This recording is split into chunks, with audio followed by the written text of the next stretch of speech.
Armstrong கொலை வழக்கு சம்பு செந்திலின் கூட்டாளி வழக்கறிஞர் சிவகுருநாதன் மீண்டும் கைது செய்யப்பட்டிருக்கிறார்.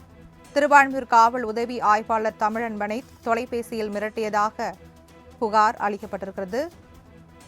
புகாரின் பேரில் ஏற்கனவே சிறையில் உள்ள வழக்கறிஞர் சிவகுருநாதனை திருவான்மியூர் போலீசார் மீண்டும் கைது செய்துள்ளனர்.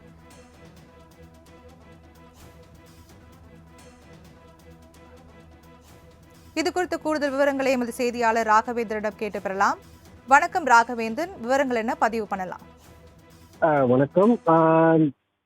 ஆம்ஸ்ட்ராங் கொலை வழக்கில் சம்பு செந்திலை தற்போது போலீசார் தீவிரமாக செய்து வருகின்றனர். இந்த நிலையில் கடந்த வெள்ளிக்கிழமை அன்று சம்பு செந்தில் உட்பட ஒரு 13 பேர் மீது வழக்கு பதிவானது. புதுவண்ணாரப்பேட்டை போலீசார் வழக்கு பதிவு செய்திருந்தனர்.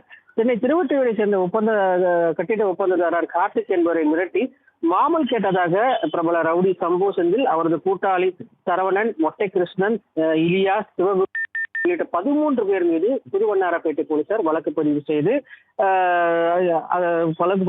இதில் சிவகுருநாதனை கடந்த திங்கட்கிழமை அன்று கைது செய்து சிறையில் அடைக்கப்பட்டார்.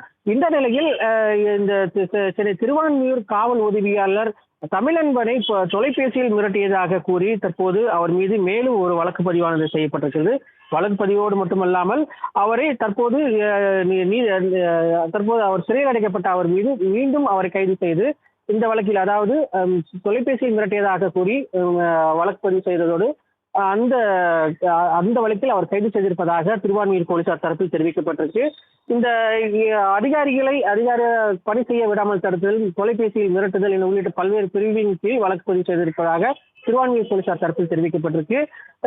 இதனையடுத்து இரு வழக்குகளில் சிவகுருநாதன் தற்போது வழக்கு பதிவு செய்யப்பட்டு சிறையில் அடைக்கப்பட்டிருப்பதாக போலீசார் தரப்பில் தெரிவிக்கப்பட்டிருக்கு. விவரங்களுக்கு நன்றி ராகவேந்தர்.